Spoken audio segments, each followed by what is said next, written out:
ఒక్కొక్కరికి ఒక టైం ఉంటుంది. టైం వచ్చినప్పుడు వారి ప్రభ దేదీప్యమానంగా వెలిగిపోతూ ఉంటుంది. గుజరాత్ ముఖ్యమంత్రి నుంచి దేశ ప్రధానిగా నరేంద్ర మోదీ ఢిల్లీ వచ్చి 10 ఏళ్లు దాటింది. ఒకప్పుడు మోదీ అంటే ఎక్కడలేని క్రేజ్. ఇప్పుడు క్రమంగా ఆయన ప్రతిష్ట మసకబారుతున్నట్లుగా అనిపిస్తోంది. దేశంలో ఆర్థిక, సామాజిక పరిస్థితులు దిగజారుతూ ఉండటం కేంద్ర ప్రభుత్వంలోని కొందరు పెద్దల అసమర్థత అందుకు కారణం కావచ్చని చెప్పుకోవాలి.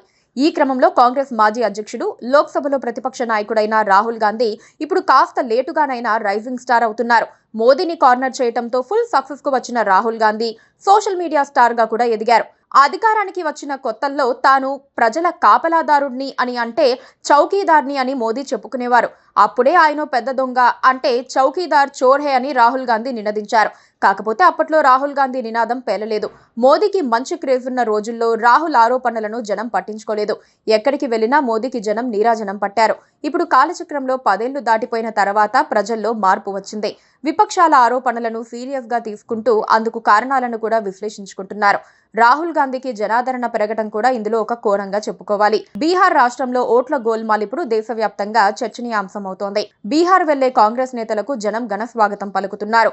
ఓట్ల దొంగతనం అంటే ఓట్ చోరీ అంటూ రాహుల్ గాంధీ లేవనెత్తిన నినాదం ఇప్పుడు జనంలోకి బాగానే వెళ్లిపోయింది. ఎన్నికల సంఘం అండతో ఓట్లు తొలగించారని, బీజేపీ వాళ్లు మసిపూసి మారేడుకాయ చేస్తున్నారని రాహుల్ ఆరోపిస్తున్నారు. పక్షం రోజుల క్రితం నుంచి రాహుల్ అందుకున్న ఈ నినాదంతో ఆయన అతిపెద్ద పొలిటికల్ స్టార్ అయిపోయారు. సోషల్ మీడియాలోనూ ఆయన తిరుగులేని పాపులర్ లీడర్ అయ్యారు.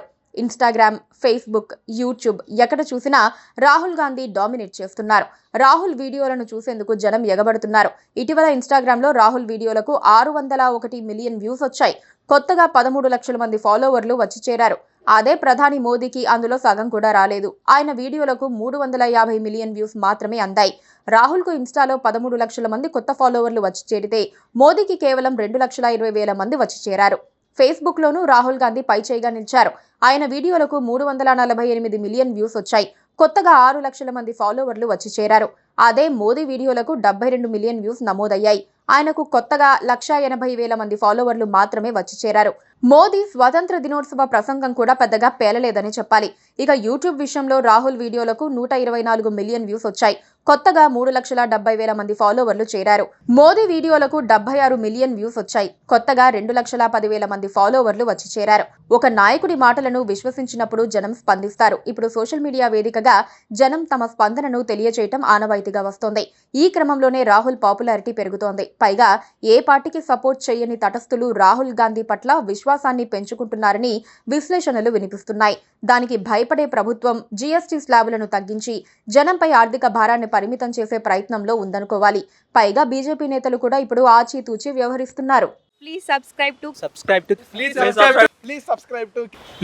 to KTV Telugu. KTV Telugu. KTV Telugu. KTV Telugu channel.